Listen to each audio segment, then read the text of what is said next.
అందరికీ ప్రభు అయినటువంటి యేసుక్రీస్తు వారి నామంలో నా శుభవందనాలు తెలియజేస్తున్నాను. ప్రార్థన చేసుకుందాం. ప్రేమగల తండ్రి, దయగల దేవ, నీ అత్యంత కృపను బట్టి నీ ఘనమైన నామానికి స్తుతులు స్తోత్రాలు చెల్లించుకుంటున్నాం. మమ్మల్ని సజీవ లెక్కలో ఉండి మరొకసారి నాయన నీ సన్నిధిలో చేర్చుకుని నీ వాక్య ధ్యానములోనికి మిమ్మల్ని జ్ఞాపకం చేసుకున్నందుకు వందనాలు.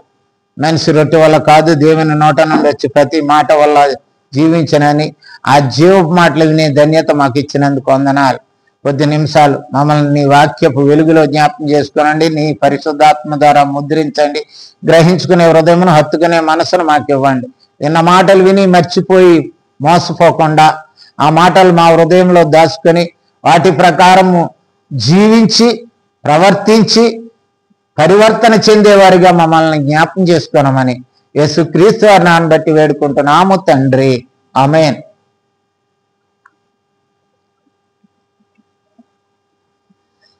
భస్మ బుధవారం, ఎస్ వెన్స్డే, భస్మ బుధవారం, బూడిద బుధవారం అంటారు కూడా. దీన్ని బూడిద బుధవారం. ఈ బూడిద బుధవారము ఆనాటి మరి క్రైస్తవుల కాడి నుంచి, ఇజ్రాయేలీల కాడి నుంచి, రోమన్ క్యాథలిక్ సామ్రాజ్యం కాడి నుంచి ఇది ఒక ముఖ్యమైనటువంటి మరి దినముగా వారు ప్రవేశపెట్టారు.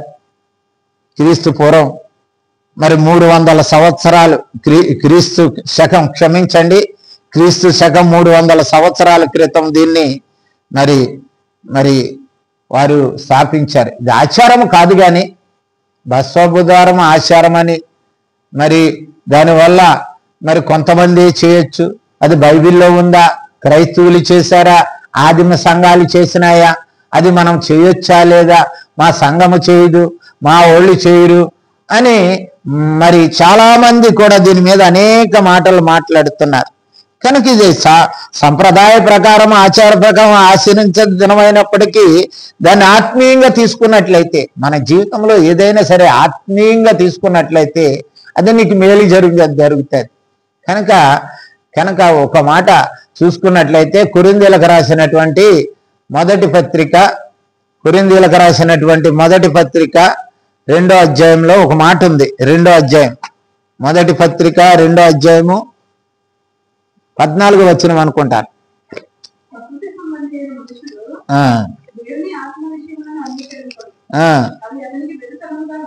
ఉన్నది.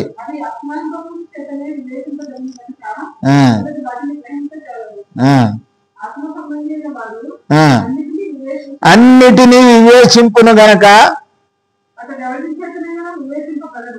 15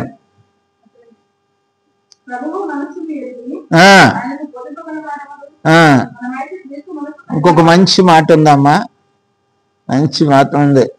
10వ వచనం చూడమ్మా. 2:10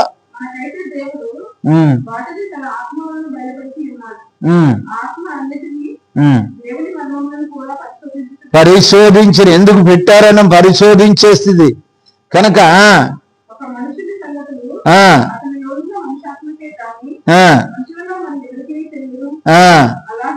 అలాగుననే మన ఎవ్వనికి తెలియవు. కనుక దేవుని సంగతులు ఆత్మ సంబంధమైన వాళ్ళకి తెలుస్తుంది. కనుక దీన్ని ఆత్మ సంబంధంగా మనం వివేచించాలి, ఆత్మ సంబంధంగా ఆలోచించాలి. ఏదో భస్మ బుధవారం, ఏదో బూడిద అంటున్నారు, బూడిద మనకెందుకు, బూడిద సంబంధం మనకేమున్నది, ఆనాడు వాళ్ళు చేసినంతరాన్ని అని ఒక చించుపరిచి తీసేసే విషయాలు కాలేవు. ఇది ఎట్లా వచ్చినప్పటికీ దీన్ని ఆత్మీయంగా ఆలోచించినట్లయితే లెంట్ అంటే వసంతకాలము, సిగిరించుట, మండల కాలం, శ్రమాకాలం అని అంటారు. ఈ యొక్క లెంట్కి ముందు మరి దీన్ని మరి 40 దినాలు ముందు వచ్చిన బుధవారాన్ని భస్మ బుధవారం అంటారు. దాంట్లో ఈ యొక్క లెంట్లో చూసుకున్నప్పుడు విశ్రాంతి దినాలు ఆ రోజున తీసేసేవారు. కనుక ఈ రోజుని ఆ విశ్రాంతి దినాలు తీసేస్తే 46 దినాలకు ముందు వచ్చినటువంటి బుధవారాన్ని భస్మ బుధవారము అంటారు. ఇది క్రీస్తు పూర్వం, ఇంతకుముందు చెప్పుకున్నాం మనం. క్రీస్తు తర్వాత క్రీస్తు శకం 300 సంవత్సరాల క్రితము మరి ఈ యొక్క భస్మ బుధవారాన్ని ప్రారంభించటం జరిగింది.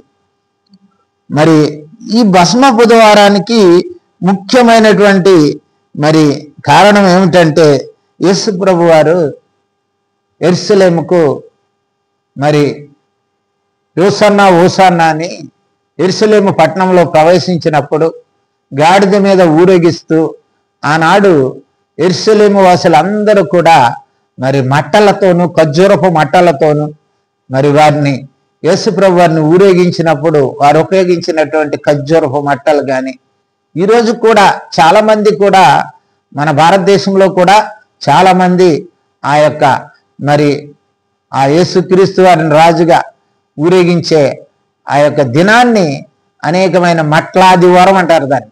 ఆ మట్లాదివారాన్ని ఆ మట్టలు పట్టుకుని పచ్చటి మట్టలు, పచ్చని ధనం దేనికి గుర్తు అంటే సిగిరింపుకు గుర్తు, సంతోషానికి గుర్తు, పచ్చదనము ఆత్మీయ జీవితానికి గుర్తు. అది ఆ పచ్చదనాన్ని పట్టుకుని వారు ఊరేగుతారు. మేము క్రీస్తు రాజుగా ఉన్న మేము, క్రీస్తు రాజుగా కలిగిన మేము, మా జీవితాలు పచ్చగా ఉంటాయని ప్రజలకు కనబరచటానికి ఆ రోజున ఆ పచ్చని మట్టలతో వారు మరి వీధికి మరి దేవుని మందిరము చుట్టూ అనేక మరి గ్రామాల్లో వీధి చుట్టూ పట్టణాల్లో కూడా తిరిగి ఆ మట్టలను వారి ఇంట్లోకి తీసుకెళ్లి ఇళ్లలో పెట్టుకుని అది యేసుక్రీస్తునందు మా జీవితం ఒక పచ్చగా ఉందని వారు గ్రహిస్తారు. అది గ్రహించి దాన్ని ఇంట్లో తగిలించుకుంటారు. ఆ మట్టల్ని దాన్ని ఎండిపోతుంది. అది ఎండిపోయిన తర్వాత దాన్ని తీసుకుని వచ్చి మరి దాని దేవుని మందిరంలో మరి ఆనాడు ఆర్సీఎం వాళ్ళు రోమన్ క్యాథలిక్స్ ఏం చేసేవారంటే దాన్ని ఒక పాత్ర తీసుకుని దాంట్లో ఈ మట్టలన్నీ వేసి తగలబెట్టి బూడిదిచ్చేసి ఆ బూడిదను మరి ఆ రోజున వాళ్ళు ఏం చేసేవారంటే మరి వచ్చిన వారికి అందరికీ కూడా బూడిదతో ముచ్చుటన బిషప్పులు కానీ సేవకులు కానీ సంఘ పెద్దలు కానీ వీళ్ళందరూ కూడా నుదిటి మీద దాన్ని బొట్టుగా పెట్టేవారు. సిలువ బొట్టు పెట్టుకునేవారు, సిలువ బొట్టు ధరించేవారు. మొన్న మరి కొంతమంది సిలువ బొట్లు పెట్టుకోవట్లేదు, ఏదో ముండలాగా ఉన్నారు అని అంటే కొంతమంది ఏం చేశారంటే మరి సిలువను బొట్టుగా పెట్టుకుని మరి కుంకుమ బొట్టుగా సిలువను పెట్టుకున్నారు. కానీ ఈ యొక్క బసవబుధారం రోజుని యాజకులు మాత్రమే దాన్ని ధరింపచేసేవారు, విశ్వాసులకు కానీ ప్రజలకు కానీ. కనుక ఆ యొక్క సూచన ఏమిటి అని అంటే మరి ఆ గుర్తుగా ధరించేవారు. ఆ బూడిద యొక్క ఉద్దేశం ఏంటంటే ప్రాయశ్చిత్తం రోజని. ప్రాయశ్చిత్తం అది నీవు దేవుని పాపివై ఉన్నప్పుడు నీ ప్రాయశ్చిత్తము యేసు ప్రభు యొక్క బూడిద లాంటి నిన్ను దేవుడు సజీవులు ఎక్కడ ఉంచాడని గుర్తు చేసుకోవడానికి ప్రాయశ్చిత్తంగా దాన్ని ఆచరించేవారు. ప్రాయశ్చిత్తము దినముగా దాన్ని ఆచరించేవారు. కనుక భారతదేశ 40 దినాలు కూడా వారు ఉపవాసాలు ఉండి ప్రార్థన చేస్తారు. ఇది ఒక ఏడుపు మరణాన్ని యేసు ఏడుపుతో కూడినదై దుఃఖ దినాలు అంటారు. దుఃఖిస్తారు, 40 దినాలు ఏడుస్తారు యేసు ప్రభు కొరకు. మన కొరకు మరణించావు తండ్రి, మా కొరకు మరణించావని. అలాగే ఆయన మరణాన్ని గుర్తు చేసుకుంటారు. వారి జీవితాలు పశ్చాత్తాపము పొందారు. దుఃఖానుసారమైన మరి పశ్చాత్తాపం పొంది రక్షణానందంలోనికి పొందటానికి అది ఒక సూచనగా వారి జీవితాల్లో అది మరి ఉన్నది. అటువంటి దినాలు మరి ఈ యొక్క భస్మము తీసుకుని వాళ్ళ నుడివారు. ఈ రోజున చాలా మంది కొంతమంది భస్మాన్ని తినేస్తున్నారు. భస్మాన్ని తినేవాళ్ళు కూడా ఉన్నారు. అలాగే ఊళ్ళంతా రాసుకుని మరి ఊర్లంతా తిరిగి మాకు వస్త్రాలు కూడా అవసరం లేదని అఘోరీలు ఉన్నారు. కొంతమంది బూడిదే రాసుకుంటున్నారని, బట్టలు కూడా వేసుకోవట్లేదు. భస్మము ఎందుకు ఆ రోజున ధరించారు? ఈ రోజున దాని అర్థం కోల్పోయి మేము భస్మం రాసుకున్నాం, మేము కూడా బూడిద లాంటి వాళ్ళమనా, లేకపోతే ఏందో ఈ రోజున అఘోరాలు అనేవాళ్ళు, నాగా సాధువులు అనేవాళ్ళు అనేక మంది వీళ్ళు సన్యాసాలు గుచ్చుకుని వస్త్రధారణ లేకుండా ఆ బూడిదని మాత్రమే శరీరానికి ధరించుకుని మరి ఆ భస్మాన్ని మానవుని యొక్క కాల్చినటువంటి భస్మాన్ని వారు చేస్తారు. అవును, భారతదేశంలో ఒక సాంప్రదాయం కూడా ఉంది హిందూ సహోదరులకి. ఈ భస్మము ఆ మనిషి చనిపోయిన మనిషి పుణ్యలోకానికి వెళ్ళాలి అంటే భస్మాన్ని తీసుకెళ్ళి ఎక్కడో కాశీలోనూ గంగా నదిలోనూ కలిపితే, గోదావరిలోనూ కలిపితే ఆ పుణ్య నదిలో నుంచి వాళ్ళకు బాప్తీసం వస్తుందనో వాళ్ళకు పుణ్యలోకములు దొరుకుతుందనే ఆశ కూడా ఉన్నది. కానీ ఆ విధంగా మనం ఈ రోజున చేయట్లేదు. కానీ భస్మము అనేది మరి ఒక దుఃఖానికి, ఒక విధమైనటువంటి మరి పశ్చాత్తాపానికి సంబంధించింది మాత్రమే. దాన్ని మనం గమనించాలి. దాన్ని గమనించినట్లయితే మరి ఆ రోజుని మరి తగ్గించుకొని బూడిదలో కూర్చొని గోను తట్టు కట్టుకుని దేవునికి ప్రార్థించేవారు ఆ రోజుని. ఆ రోజుల్లో ఇశ్రాయేలీయులందరూ కష్టం వచ్చింది, దేవుని కోపం వచ్చింది, దేవుని ఉగ్రత వచ్చినప్పుడు మరి అందరూ కూడా గోను తట్టు కట్టుకుని బూడిదలో కూర్చుని ప్రార్థన చేసేవారు. అంటే ప్రాయశ్చిత్తం పొందేవారు. వారు చేసిన నేరం, వారు చేసిన తప్పు, వారు చేసిన స్థితికి దేవుని కనికరాన్ని పొందటానికి, దేవుని యొక్క ప్రాయశ్చిత్తం దేవుని దగ్గర నుంచి ప్రాయశ్చిత్తం పొందటానికి వాళ్ళు మరి దుఃఖ దినాలుగా ప్రకటించేవారు. అటువంటిది చేసుకోవటానికే ఈ యొక్క భస్మబుధారం ఉన్నది. కానీ ఏదో ఆచారపరంగానో కాకుండా ఆత్మీయ పరంగా అది ఆలోచించినట్లయితే మరి అది మొదట దీన్ని చేసేటప్పుడు మొట్టమొదటిగా అసలు ఆ బిషప్లు ఏం చేశారంటే, ఒక 40 గంటలు మనం ఉపవాసం ఉండి ప్రార్థన చేస్తాం. మన కొరకు ప్రభువైన యేసుక్రీస్తు బలైపోయినాడు గనక మనలో ఉన్నటువంటి మరి పశ్చాత్తాపము చెంది మనం ఆయన కొరకు దుఃఖిస్తూ ప్రార్థన చేయాలని 40 గంటలు ప్రారంభించారు. 40 గంటలు అయిన తర్వాత వాళ్ళు అనుకున్నారు ఈ 40 గంటలు సరిపోలేదు, అది ఈస్టర్కి ముందు వారం 7 రోజులు పెట్టుకున్నారు. ఆ 7 రోజులు హోలీ వీక్ అంటారు. హోలీ వీక్ పవిత్రమైన వారం. అది ఆ పవిత్రమైనటువంటి వారంగా ప్రకటించి ఆ 7 రోజులు చేసేవారు.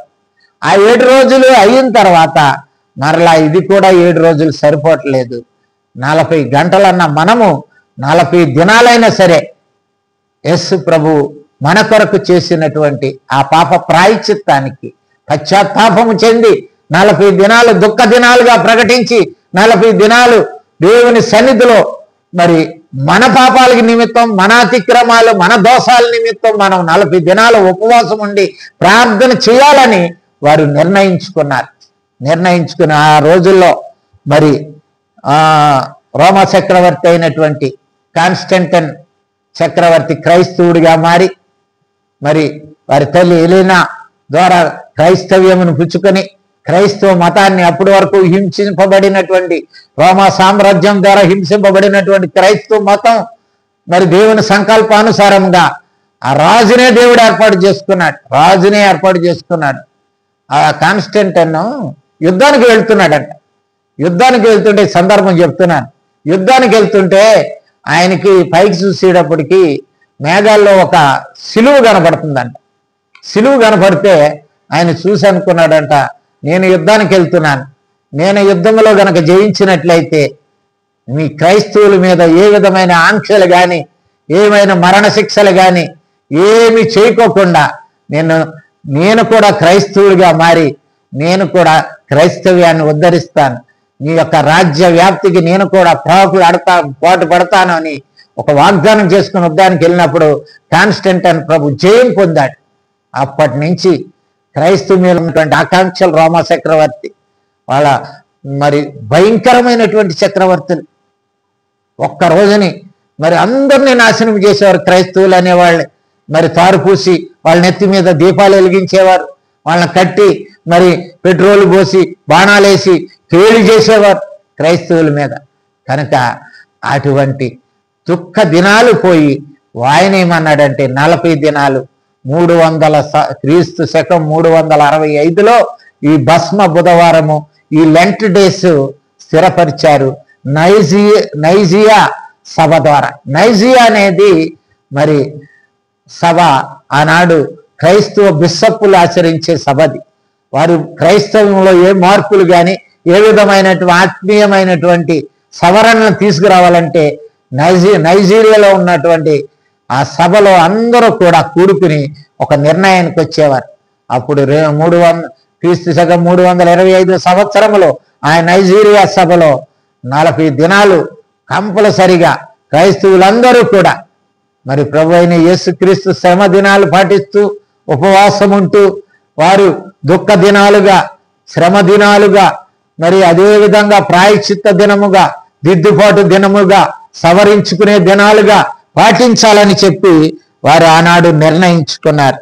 అప్పటి నుండి ఆ యొక్క బుధవారాన్ని భస్మ బుధవారం అని చేశారు బిషప్పులు. తర్వాత క్రీస్తుశకం 1991 నుండి ఆర్సీఎం వారు, అనేక ప్రొటెస్టెంట్లు, అనేక మత శాఖలు కూడా ఈ రోజు వరకు కూడా వాటిని ఆచరిస్తూనే వస్తున్నారు. పాత నిబంధనలో ఒక మాట ఉంది, దాన్ని చదువుకుందాం. పాత నిబంధన లేవికాండము 16 అధ్యాయం 34వ వచనం. సంవత్సరమునకు ఒకసారి ఇశ్రాయేలీయులు చేసిన సమస్త పాపములను బట్టి వారి నిమిత్తము, ఆ పాపము చేసిన వారి నిమిత్తము ప్రాయచిత్తము చేయుటకు, అది ప్రాయచిత్త దినము కావాలి. ఆనాడు ఇశ్రాయేల్ పాటించారు. ఇశ్రాయేల్ తప్పు చేశారా? ఇశ్రాయేల్ పాటింతే మనం చేయకూడదని ఉన్నదా? అది ఇశ్రాయేల్కి సంబంధించింది, మనది కాదు కదా అని ఉన్నదా?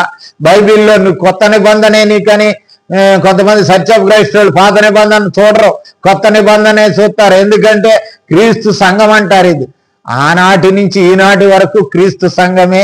బైబిల్ ప్రతీది కూడా మరి ఆనాటి నుండి ఆది యందు దేవుడు భూమి ఆకాశములను సృజించెను అని నాటి నుండి కలగజేసిన వాడు యేసుక్రీస్తే కనుక యేసుక్రీస్తు వాక్యమే ఇది కనుక ఆనాటి నుంచి ఈనాటి వరకు మరి ఆనాడు ఇశ్రాయేలీయులు ప్రాయశ్చిత్త దినం ఏర్పాటు చేసుకుని ఎవరైతే పాపం చేశారో సంవత్సరానికి ఒకసారి మరి ప్రాయశ్చిత్త దినముగా వారు ఎంచుకున్నారు.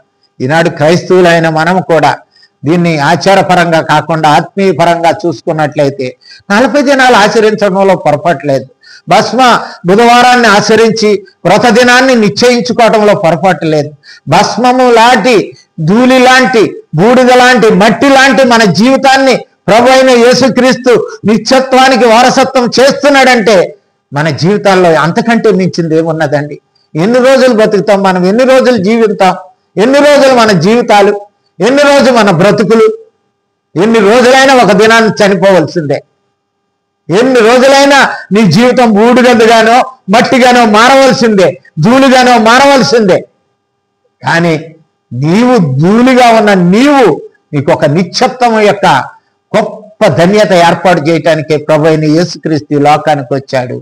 ఆయన నీ కొరకు బలి అయి బూడిద అయిన నిన్ను నిత్యత్వానికి వారసత్వం చేయటానికి నువ్వు ప్రాయశ్చిత్త దినముగా 40 దినాలు ప్రభువుకు దగ్గరై ఆయన సన్నిధిలో ప్రార్థించి ఉపవాసం ఉండి చేసినట్లయితే ఆయన నిన్ను ఒక గొప్ప మరి ఆయన పరలోకములో నిన్ను ఆయన ఉండే చోట నిన్ను కూడా ఉండి ఆయన స్తుతించే భాగ్యం నీకు దయచేయటానికి దేవుడు సిద్ధముగా ఈ దినాల్ని మనం ఈ ప్రాయశ్చిత్త దినాన్ని, ఈ దుఃఖ దినాన్ని బూడిద బుధవారంగా మనం ప్రారంభించవచ్చు.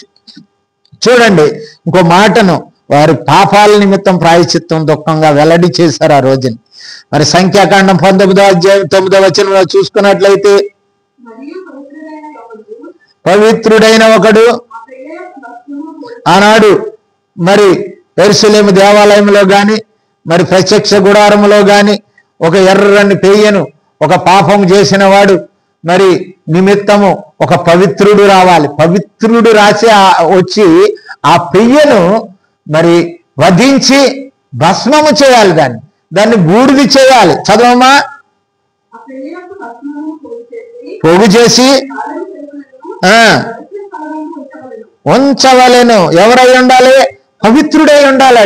పవిత్రుడై ఉండాలి. ప్రభు అయిన యేసుక్రీస్తు ఆ యొక్క మరి పవిత్రుడై ఆయన నిన్ను భస్మముగా ఉన్న నిన్ను బ్రతికించి తనతో ఉంచటానికి ఒక ధన్యత ఏర్పాటు చేయటానికి ఒక ప్రాయశ్చిత్త దినముగా అది ఉండాలంటున్నాడు.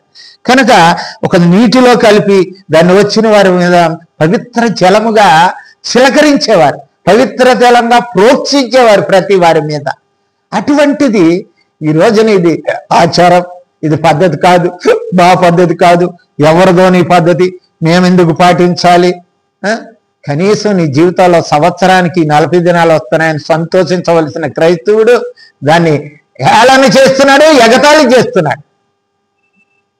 కనీసం దేవుడు ఈ ధన్యత ద్వారా అయినా నన్ను దేవునికి దగ్గరికి చేర్చుకుంటాడేమో, నా పాపానికి ప్రాయశ్చిత్తం ఏర్పాటు చేస్తాడేమో, నన్ను తను సమీపంగా చేసుకుని నా మొర విని నాలో ఉన్నటువంటి పాపాలు కడిగి నన్ను పరిశుద్ధుడిగా తీర్చి తన యొక్క నిత్యత్వ వారసత్వం దయచేస్తాడేమో, నన్ను సంతోషం సమాధానాలతో ఉంచుతాడేమో అనే ఆలోచన లేకుండా చాలా మంది కూడా ఈ రోజుని వాటిని మరి అనేక విధాలుగా, అది పాప పరిహార్థ బలి, అది పాప పరిహార్థ, పరిశుద్ధుడైన యేసుక్రీస్తు నీ కొరకు పాప పరిహార్థ బలిగా అర్పింపబడ్డాడు.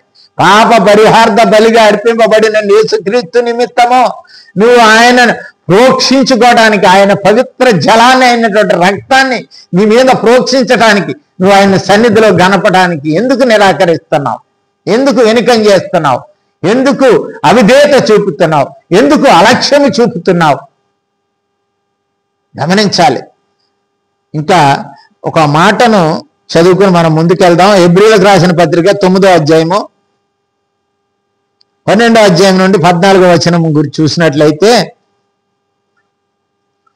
హెబ్రీయులకు రాసిన పత్రిక 9వ అధ్యాయము 12వ వచనం నుండి, మేకల యొక్కయు కోడల యొక్కయు రక్తముతో కాక ప్రభు అయిన యేసుక్రీస్తు తన స్వరక్తముతో ఒక్కసారి నిన్ను నన్ను పరిశుద్ధ స్థలమైనటువంటి నిత్యత్వానికి, ఆ పరలోకానికి అర్హత దయచేయటానికి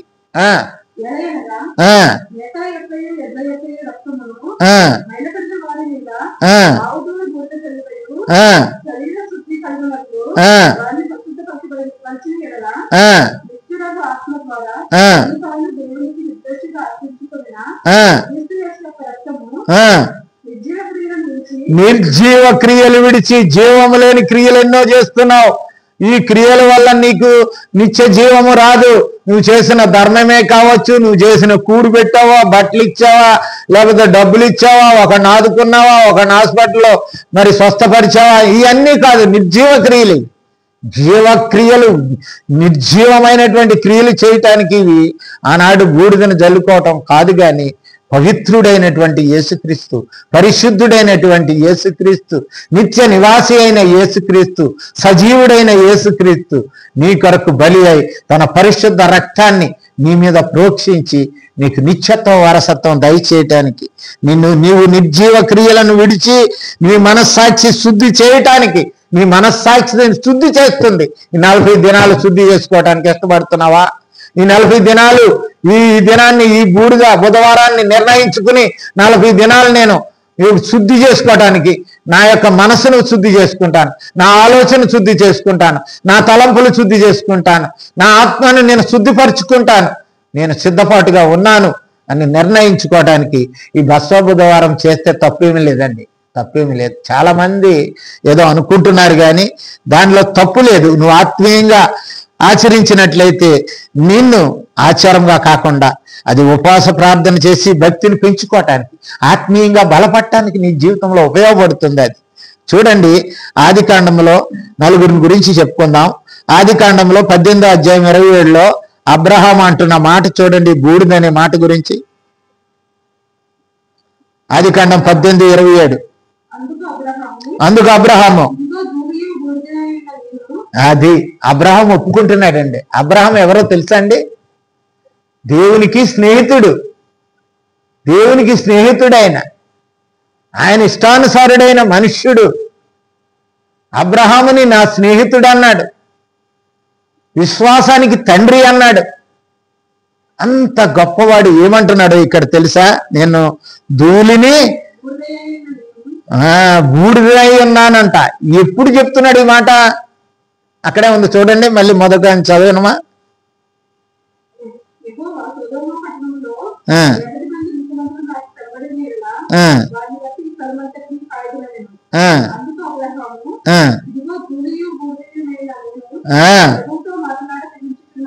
అది దేవుని చూసినప్పుడు అతను ఎలా కనపడ్డాడంటే బూడిదిగా కనపడ్డాడు. అది దేనికి కారణం అనుకుంటున్నారో అర్థం అవట్లేదు. చాలా మంది గర్వం, అహంకారం, మేమే గొప్ప, మేమే భక్తులు, మేమే జ్ఞానులం, మాకంతా తెలుసు అనుకుంటారు. దేవుని సన్నిధికి వచ్చినప్పుడు తగ్గించుకోవాలండి, విధేయత చూపాలండి. భక్తి, భయము, వినయత కలిగి ఉన్నప్పుడు అది బూడిదకు గుర్తు. అది బూడిదకు గుర్తండి. బూడిద అనేది ఎగిరిపోయేది, క్షణమాత్రములో ఎగిరిపోద్ది. అది భూమిని అంటుకుపోయేది. కనుక మన జీవితాలు కూడా అంతే, ఎగిరిపోయేది, ఆవిరి లాంటిది, బూడిదలాగా మట్టిని అంటుకుని జీవిస్తున్న జీవితాలు ఇవి. దేవుని దగ్గర మనము అతిశయపడకూడదండి. దేని విషయంలో కూడా మీకు జ్ఞానం ఉండొచ్చు. గొప్ప భక్తుడైన అబ్రహాము గారు, ఆయన విశ్వాసానికి తండ్రి. ఈ రోజు వరకు ఆయన రొమ్ము మనకి మరి విశ్వాసులకి అందరికీ ఒక స్థానం అయినప్పుడు ఆయన మాట మనం లెక్క చేయకోకుండా ఉన్నామంటే మనం ఎంత దరిద్రులం అయిపోతాం, ఎంత స్థితి అయిపోతాం. ఆయనే అంటున్నాడు, నేను ధూళి బూడిదనై ఉన్నాను, నేను దేవుడితో మాట్లాడుతా తెగించాను, నేను బూడిదరైన నేను అంటున్నాడు. నువ్వు అనుకుంటున్నావు ఎప్పుడైనా దేవునితో మాట్లాడుతున్నప్పుడు కానీ, దేవుని సన్నిధిలో ఉన్నప్పుడు కానీ, దేవుని ప్రార్థనలో ఉన్నప్పుడు కానీ నీ మనస్సు అట్లాగే ఎప్పుడైనా అనిపించిందా? ఆ ప్రాయశ్చిత్తాన్ని నిన్ను కోరుకుంటుందా? ఆ తగ్గింపును, ఆ విధేయతను, ఆ వినయతను నీలో కోరుకుంటుందా నీ మనసు? ఒక్కసారి ఆలోచిందాం ప్రియులారా. యోబు గారి గురించి చూసినప్పుడు యోబు గారు కూడా ఒక మాట అంటాడు. యోబు గ్రంథం 42:5-6 వినికిడి చేత నీ వాక్యము విన్నాను, వినికిడి చేత నిన్ను గురించిన వాక్యము నేను విన్నానయ్యా. నువ్వు గొప్ప దేవుడు, నీ వాక్యము నన్ను రక్షించింది. వినుట వల్ల విశ్వాసము కలిగిందయ్యా నాకు. ఆ విశ్వాసము నువ్వు ఎంత గొప్ప దేవుడు, ఎంత వాడు 38 నుంచి 40 వరకు కూడా యోబు గారితో దేవుడు మాట్లాడాడు. ఆయన యోబుకి ఇంకా బయలుపరిచాడు, నువ్వు పరిశుద్ధుడే కావచ్చు, కానీ నా గురించి సంపూర్ణమైనటువంటి జ్ఞానం నీలో ఇంకా సంపూర్ణంగా లేదు కనుక, నన్ను గురించి ఎరగలేదు గనక నీకు ఇవన్నీ తెలుసా అని క్వశ్చన్ వేశాడు. 38 నుంచి మొదలుపెట్టి యోబు గ్రంథం 40 వరకు కూడా దేవుడు మాట్లాడాడు యోబుతో. అప్పుడు 42లో యోబు అంటున్న మాట 5-6 చూడండి. 5-6 ముఖ్యమైనది. దీంట్లో నిన్ను కనులారా చూచుచున్నాను, నేను అసహించుకొని. అది చూసారా, ఆయన దేవుణ్ణి చూసేటప్పుడు నేను బూడిదలోను మట్టిలోను పడి గోనె తట్టు కట్టుకొని నన్ను నేను అసహించుకున్నాను. నా జీవితం ఎంత భయంకరమైనది, ఎంత పాపయుక్తమైనది, ఎంత అవిధేయతతో కూడింది నా జీవితం, ఎంత మరి భయంకరమైనటువంటి పాపానికి సంబంధించింది నా జీవితం. దేవుని మాట విన్నప్పటికీ నీ జీవితంలో కలుగుతుందా? దేవుని వాక్యం వింటున్న ప్రతిరోజు నీలో అటువంటి పశ్చాత్తాప గుణం ఉందా? బూడిద పశ్చాత్తాపానికి సాదృశ్యం, బూడిద పశ్చాత్తాపానికి గుర్తు. నీ జీవితము బూడిదకు పోల్చి ఉండాలి. ఎప్పుడు కూడా బూడిద అంటే పశ్చాత్తాపానికి గుర్తు, ప్రాయశ్చిత్తానికి గుర్తు. భస్మ ఉదాహరణ నేను చేయనులేండి, భస్మం ఏంటండి? పనికిరాని వాళ్ళు భస్మాన్ని తింటున్నారండి. ఆ భస్మాన్ని పవిత్రంగా ఉపయోగించుకుంటున్నారు వాళ్ళు. కానీ నిన్ను ఉపయోగించమని నేను అంటలేదు. కానీ ఆ భస్మం యొక్క సాదృశ్యం ఏమిటై అన్నది నేను ఇంకో మాట అంటాడు 6వ వచనంలోనే. 6వ వచనంలో ఒక మాట అంటాడు,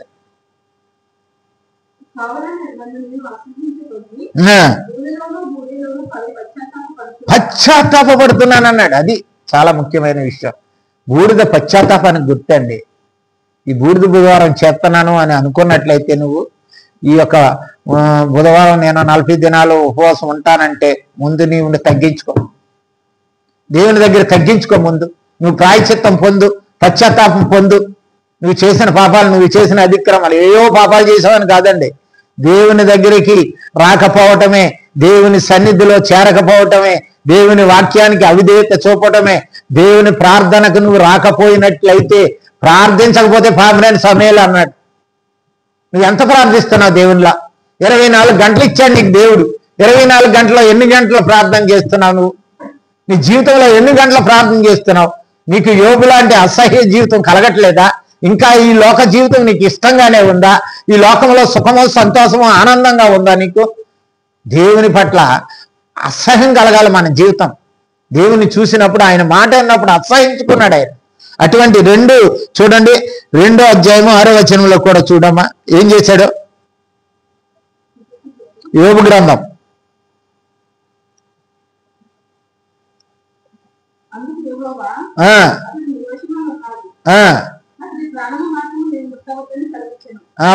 చెప్పాడు.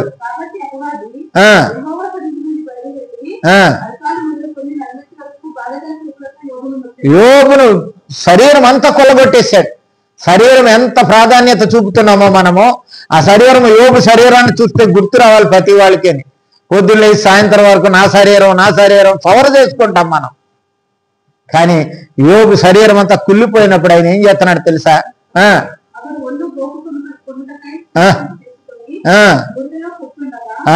చిల్ల పెంకి తీసుకుని ఎక్కడ కూర్చున్నాడండి? బూడిదలో కూర్చుండగా. బూడిదలో కూర్చున్నాడు అంటే తగ్గించుకున్నాడు. ప్రభువా నాలో పాపం ఉంటే తీసేయి. కానీ అక్కడ నిరీక్షణ కలిగినటువంటి యోబు పశ్చాత్తాపం పొందితే, యథార్థవంతుడు, నీతిమంతుడు, నిందారహితుడు, ఏ దోషము చేయనివాడు, చెడుతనము లేనివాడు యోబే తన బూడిదలో కూర్చుని పశ్చాత్తాపం పొందుతున్నట్లయితే మరి నువ్వెంత, నేనెంత? నీ బ్రతికేంటి, నా బ్రతికేంటి? ఒక్కసారి ఆలోచించుకుందాం మనం మన జీవితాల్లో. ఇది నీ జీవితానికి ఒక మెట్టు కావచ్చు. ఈ బుధవారము, ఈ భస్మ బుధవారం నీ జీవితానికి ఒక మెట్టుగా ఆలోచించు. ఇక నుండి నువ్వు ఆయన ప్రారంభించు నీ జీవితం, ఆత్మీయ జీవితంలోని. ఎంత అసహించుకుంటావో దేవుని ఎదుట, నీవు ఎంత తగ్గించుకుంటావో నువ్వు నీ ఎదుట, దేవుడు నిన్ను అంత ఇస్తాడు. తగ్గించు అహంకారులను దనగదొరుకుతాడు, తగ్గించుకునే వాళ్ళని హెచ్చిస్తాడు దేవుడు. నీ జీవితాన్ని తగ్గించుకో దేవుని దగ్గర. మనం లోకుల దగ్గర కాదు, హెచ్చింపబట్టం కాదు, దేవుడు హెచ్చించడానికి సిద్ధంగా ఉన్నాడు. ఇంకొక మాటను చూసుకుందాం. యోనాలో కూడా మనము చూసుకున్నట్లంటే యోనా గ్రంథం 3వ అధ్యాయం 4వ వచనం నుంచి 6వ వచనం వరకు.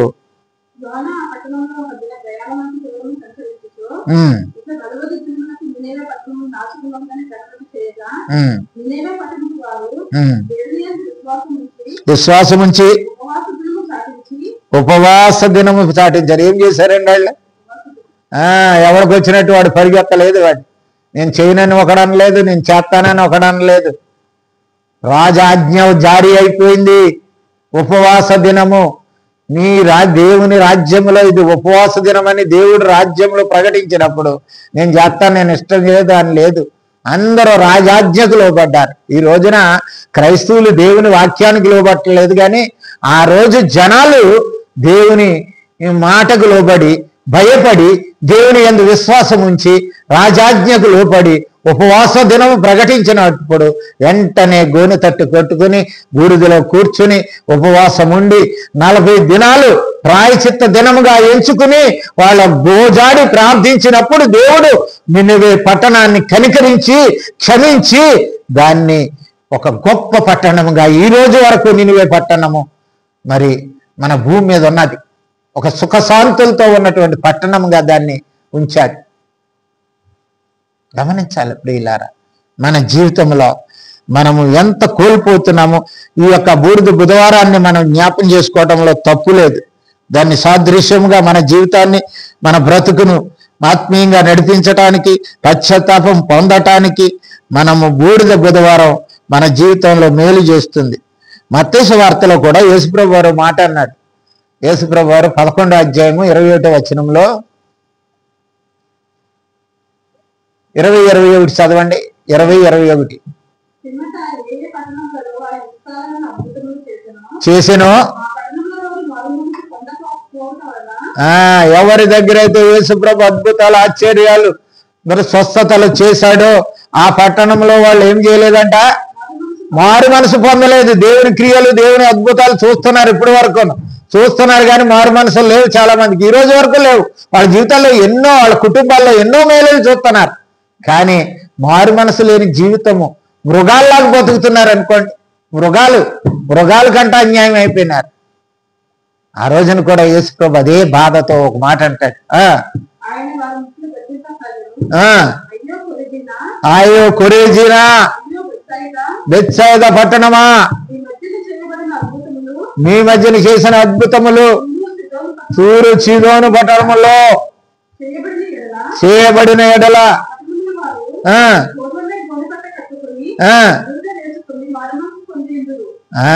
వాళ్ళు పొంది ఉందరు. నేను మీ మధ్యన చేశాను, మీకు మారు మనసు లేదు, పనికి మాలేళ్ళు మీరు. నిరుపయోగం అయిపోయింది నేను చేసిన అద్భుతాలు, ఆశ్చర్యకరాలు. మీ మీద నేను చూపిన కృప వ్యర్థమైపోయింది. మీ కొరకు నేను కార్చిన రక్తం వ్యర్థమైపోయింది. మీ కొరకు నేను చేసిన శిలువ త్యాగం వ్యర్థమైపోయింది. నా జీవితాన్ని మీ జీవితాల కొరకు వెచ్చించారు చూసారా, అది వ్యర్థమైపోయింది అంటున్నాడు. వాళ్ళు బూడిద తట్టు కట్టుకొని బూడిదలో కూర్చుంటారని యేసు ప్రభు గుర్తు చేస్తున్నాడు. మరి నీవు బూడిదలో కూర్చోవసరం లేదు, గోని తట్టు కట్టుకోవసరం లేదు. ఉన్న బట్టలతో చాలు. నీకు ఇచ్చిన బట్టలతో నువ్వు దేవుని సన్నిధిలో కూర్చొని నువ్వు తగ్గించుకున్నట్లయితే, బూడిదలో కూర్చున్నట్లయితే. గోని తట్టు ఎందుకు కడతారంటే నార వస్త్రాలు ఆ రోజుల్లో ఉండే. ఆ నార వస్త్రాలకు బదులు దట్టమైనటువంటి మందము కలిగినటువంటి గోని తట్టు కట్టుకుని వాళ్ళు తగ్గించుకుని మరి నాజూకు తరాన్ని తీసివేసుకుని మోడు బారినటువంటి జీవితాన్ని మరి అక్కడ బూడిదలో పెట్టి వారు మేము ధూళి లాంటి వాళ్ళం, బూడిద లాంటి వాళ్ళం అని పశ్చాత్తాపము మారు మనసు పొంది పశ్చాత్తాపం పొంది బూడిదలో ఉపవాసం ఉండి ప్రార్థన చేసేవారు. నువ్వు అట్లా చేయవసరం లేదు. నీకున్న బట్టలతోటే నీ గదిలోకి వెళ్ళు, ప్రార్థన ఎలా చేయాలో రహస్యమందున నీ తండ్రి వినపడాలంటే నీ తలుపేసుకుని నీ సన్నిధిలో ప్రార్థన చేయి. నీకు ఇచ్చిన దేవుని రాజ్యం దేవుని సంఘములో కూడా నువ్వు ప్రార్థన చేయి. ప్రకటించు ఈరోజు నీ మనసుకు, నీ శరీరానికి ప్రకటించు, నీ మనసుకు ప్రకటించు. అక్కడ ఆజ్ఞ రాజ్యంలో అయింది. ఈ రోజున క్రీస్తు ప్రజగా నువ్వు ఉన్నట్లయితే, ఈ విశ్వాసిగా నువ్వు పరిశుద్ధుడిగా చేయబడినట్లయితే నీ శరీరంతోనూ నీ మనస్సుతోనూ ప్రకటించు, నేను ఈ దినం నుంచి నేను ఉపవాస దినాన్ని పాటిస్తానని. చూడండి, ఆఖరిగా ఒక మాట చదువుకుని ముగించేసుకుందాం. పేతురు రాసిన మొదటి పత్రిక 4వ అధ్యాయము 1వ వచనం నుంచి 3వ వచనం వరకు. పేతురు రాసిన మొదటి పత్రిక 4వ అధ్యాయము. క్రీస్తు కలిగిన ఈ మనసు క్రీస్తు శరీరమందు శ్రమపడిన గనుక ఇప్పుడు మనం ఏం చేయాలండి చెప్పండి.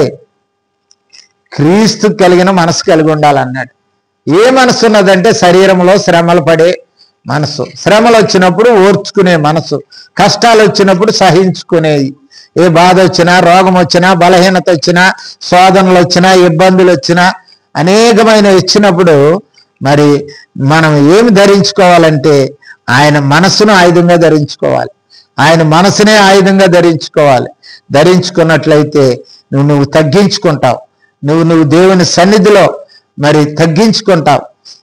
దేని విషయంలో తగ్గించుకుంటావంటే చూడండి, శరీర విషయములోను శ్రమ పడిన వాడు మిగిలిన కాలము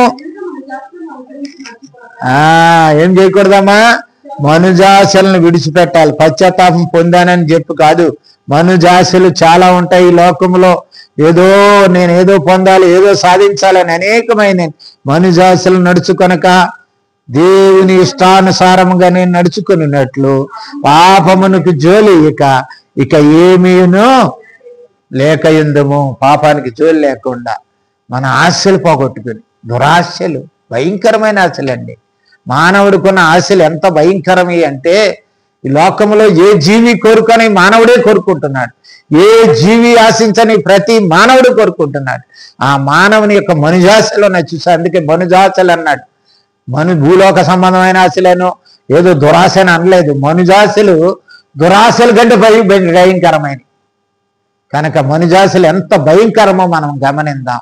దాని నిమిత్తము ఈ యొక్క బస్వ బుధవారాన్ని ఒక వ్రత దినముగా, ఒక పవిత్ర దినముగా, ఆ పరిశుద్ధ దినముగా, ఒక పవిత్ర దినముగా ఎంచుకొని ఇక నుండి మనం ఈ 40 దినాలు మనం పవిత్రంగా పాటిద్దాం. మన జీవితాన్ని ప్రభు పాదాల దగ్గర ప్రణామంగా పెడదాం. ప్రభు పాదాల దగ్గర ప్రణామంగా పెడదాం. మన జీవితాల్ని, మన బ్రతుకులను ప్రాణంగా పెడితే ఆయన పాపాలు క్షమించి మనకు ప్రాయశ్చిత్తం ఇస్తాడాయన. ప్రాయశ్చిత్తాన్ని ప్రసాదించేవాడాయన, క్షమించేవాడాయన, క్షమాపణ దయచేసేవాడు, క్షమాగుణము కలిగినటువంటి ప్రభువు ఈ రోజున నిన్ను కోరుకుంటున్నాడు. నువ్వు సిద్ధముగా ఉన్నావా? ఈ యొక్క మరి బస్వ బుధవారం దిద్దుబాటుకి, సరి చేసుకోవటానికి, ఆత్మీయంగా ఎదగటానికి నీ పాప ప్రాయశ్చిత్తం పొందటానికి ఈ దినము నీకు వ్రత దినముగా ఉపయోగపడినట్లయితే ప్రభు యొక్క పాదాల దగ్గర ఇక నుండి నీ పాప జీవితాన్ని ప్రణంగా పెట్టు. ఆయన నిన్ను పరిశుద్ధుడిగా మార్చగలడు. ఒక పరిశుద్ధమైన జీవితాన్ని నీకు అనుగ్రహించగలడు. నీ జీవితాన్ని ఆ పరలోకములో ఉంచటానికి ఒక పళ్ళెములో పెట్టుకుని ఆయన తీసుకెళ్ళటానికి సిద్ధముగా ఉన్నాడు. ఈ లోక మాటలతో చెప్పుకోవటం కాదు, కానీ అది ఎంత ఆత్మీయమైనటువంటి ఆనందం అంటే, అందుకే మరి ఫిలిప్పీ పత్రికలో అంటాడు, ప్రభునందు ఆనందించుడి, మరలా చెప్పుచున్నాను ప్రభునందు ఆనందించడని 4వ అధ్యాయం 4వ వచనంలో అంటాడు. మనము ప్రభు పాదాల దగ్గర మన పాపాలు కడిగేసుకున్నప్పుడు, మనం ప్రాయశ్చిత్తం పొందినప్పుడు మనము ఎవరిలో ఆనందిస్తాము? ప్రభువులోనే కదా మనం ఆనందించేది. అందుకే జాయ్ అండ్ రిజాయ్ అన్నాడు. ఇంకా అత్యధికమైన ఆనందం క్రీస్తులోనే ఉందండి. ఈ లోకంలో ఆనందం కొద్ది క్షణాలు మాత్రమే, మన కంటి ఎదురు కనపడుతుంది, కంటికి ముందే మాయమైపోతుంది. కానీ దేవునిలో ఆనందం శాశ్వతమైనది. నిన్ను నన్ను పరలోకము చేసే వరకు కూడా ఆ యొక్క ఆనందం, సంతోషం అలాగే ఉంటుంది. అట్టి ఆనందము కొరకు ఈ దినాన్ని, బస్వ బుధవారాన్ని నిజముగా నాకు తగ్గింపునకు, క్రీస్తు మరణానికి, నా ప్రాయశ్చిత్తానికి, నా జీవితాన్ని దుద్దిపాటుకు, నాకు జీవితాన్ని సరి చేసుకోవటానికి, ఆత్మీయంగా బలం పొందటానికి, నా పాపాలను మరి ప్రభు పాదాల దగ్గర పెట్టడానికి ఇక నుండి అది వ్రత దినంగా నేను ఏర్పాటు చేసుకోవాలని నిర్ణయించుకున్న వారందరికీ కూడా ప్రభు నామమున నేను అట్టి ఆశీస్సులు దయచేస్తున్నాను. ఆ విధంగా దేవుడు మీ అందరినీ ఆశీర్వదించుగాక. ఆమేన్.